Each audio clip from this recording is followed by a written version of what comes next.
Hello everyone, welcome back to my channel. तो आज की वीडियो उन सभी स्टूडेंट के लिए होने वाली है जो हमेशा कंफ्यूज्ड रहते हैं कि PYQ कैसे करें, किस टॉपिक पे फोकस करें और पढ़ाई का सही अप्रोच क्या है। तो ये 3 टॉपिक पे हम बात करेंगे। कमेंट में आप लोग हमेशा पूछते हैं दीदी हम रिवीजन कैसे करें, PYQ कैसे एनालिसिस करें, आप कौन सी इंपॉर्टेंट टॉपिक है हम कैसे समझे। तो आज की वीडियो उसी पे होने वाली है। अगर आप भी चाहते हो कि TRE का एग्जाम कॉन्फिडेंटली क्लियर कर पाओ तो ये वीडियो आपके लिए एक गेम चेंजर बन सकता है। तो वीडियो को एंड तक जरूर देखना और अगर हेल्पफुल लगे तो सब्सक्राइब करके सपोर्ट जरूर देना। तो फर्स्टली हम बात करेंगे PYQ एनालिसिस के बारे में कि हमें PYQ एनालिसिस कैसे करने हैं। सबसे पहले हम बात करते हैं PYQ के बारे में, प्रीवियस ईयर क्वेश्चन के बारे में। ये सिर्फ क्वेश्चन नहीं होते हैं, ये एग्जाम का एक ब्लूप्रिंट का काम करता है PYQ। अगर TRE 3 के साइंस के क्वेश्चन को आप एनालिसिस करेंगे तो आपको पता चलेगा 30 में से 18 question directly NCERT based question ही पूछे गए थे। अगर मैं ज्योग्राफी की बात करूँ, ज्योग्राफी में लोकेशन बेस्ड फैक्चुअल क्वेश्चन और कॉन्सेप्चुअल दोनों मिक्स थे। अगर बिहार स्पेशल की बात करूं तो 5 डायरेक्ट क्वेश्चन आए थे। बिहार स्पेशल में 5 डायरेक्ट क्वेश्चन रिवर, फेस्टिवल और स्कीम से पूछे गए थे। करंट अफेयर्स की बात करूं तो करंट अफेयर्स के लिए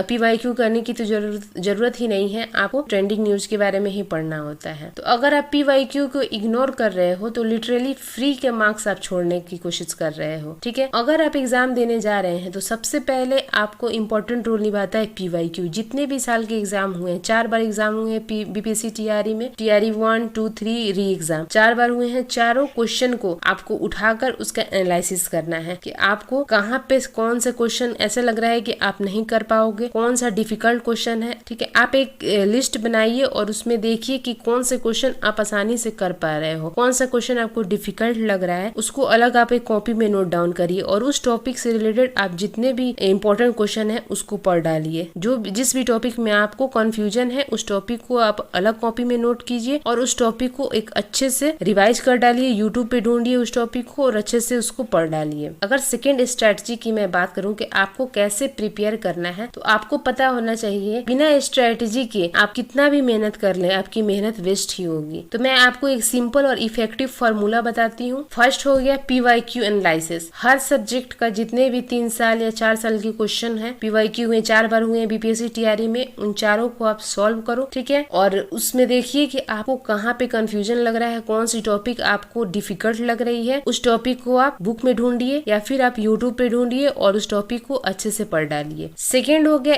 NCERT पे फोकस करना है, स्पेशली 6 to 10 की NCERT आपको साइंस और SST की पढ़ लेनी है। ठीक है, साइंस और SST की NCERT बुक आपको 6 to 10 की पूरी तरह अच्छे तरीके से उसको रट डालिए, रिविजन करिए, जितना बार हो सके उतना बार रिवीजन करिए। थर्ड टॉपिक हो गया हमारा 3 टायर रिवीजन। 3 टायर रिवीजन क्या है? आप 21 दिन का चैलेंज लीजिए। वीक 1 में आप एटलीस्ट 50% सिलेबस को कंप्लीट कीजिए। अगर 100% नहीं कर पाते हैं तो 50+ सिलेबस को कंप्लीट कीजिए। सेकेंड वीक में जितने भी 50% टफ टॉपिक हैं उनको रिवाइज कीजिए। वीक 1 में आपने क्या किया? 50% सिलेबस को कंप्लीट किया। ठीक है, वीक 2 में क्या करेंगे? 50% जो सिलेबस बाकी रह गए थे, जितने भी टफ टॉपिक्स थे, उन सारे टफ टॉपिक को आप रिवाइज करेंगे। वीक 3 में आपको ओनली PYQ करना है, मॉक टेस्ट देना है, जितने भी 1 लाइनर नोट्स बनाए होंगे उन सारे 1 लाइनर नोट्स को रिवाइज करते रहना है। तो 3 टायर रिवीजन कैसे करना है आपको? वीक 1 में 50% सिलेबस कंप्लीट करना है। वीक 2 में 50% टफ टॉपिक को रिवाइज करना है। ठीक है, जो 50% आपका बच गया था टफ टॉपिक है उसको सेकेंड वीक के लिए आप बचा कर रखिए। थर्ड वीक में आपको क्या करना है? Only PYQ plus mock test plus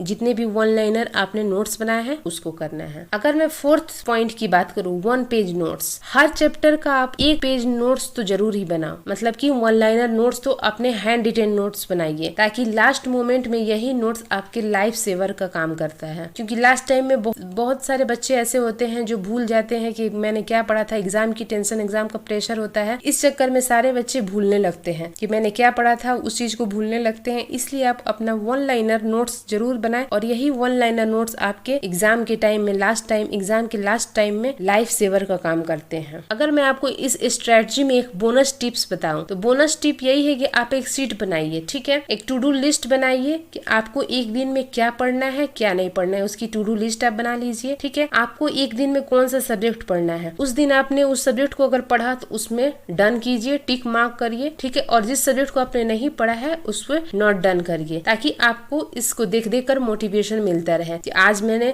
इतना पढ़ा है और इतना ये सब्जेक्ट पढ़ा है और इस सब्जेक्ट को मैंने आज छोड़ दिया है। और आपके अंदर ये चीज दिमाग में चलती रहेगी कि आज मैंने इस सब्जेक्ट को छोड़ा है तो इसको कैसे भी कंप्लीट करना है। तो ये चीज की टू डू लिस्ट आप बनाकर अपने डेस्क पे रखिए या फिर अपने सामने रखिए, ताकि उसको आप बार बार देख पाए और बार बार वो चीज आपके दिमाग में घूमती रहे और आप उस टॉपिक को पूरा कंप्लीट करके ही छोड़े। तो ये थी आज की कुछ स्ट्रेटजी वीडियो। फ्रेंड्स, जब तक स्ट्रेटजी स्ट्रांग नहीं होगी ना, सिलेक्शन मुश्किल हो जाता है। तो स्ट्रेटजी आपको क्या क्या करनी चाहिए? PYQ plus smart planning is equal to TRE crack करने का शॉर्टकट तरीका। मैं भी आपके साथ इस जर्नी में हूँ, मैं भी पढ़ती हूँ और जो समझ में आता है वो आप तक शेयर करने की कोशिश करती हूँ। अगर आप भी चाहते हो कि मैं और भी ऐसे ही रिलेटेबल वीडियो बनाऊं तो मुझे सपोर्ट कीजिए, चैनल को सब्सक्राइब कीजिए और नीचे जरूर कमेंट करिए अगर आप इस स्ट्रेटजी के साथ आगे बढ़ना चाहते हैं। तो मिलते हैं नेक्स्ट वीडियो में एक नए एनर्जी के साथ, नए जुनून के साथ। टिल देन पढ़ो, बढ़ो और कभी मत रुको।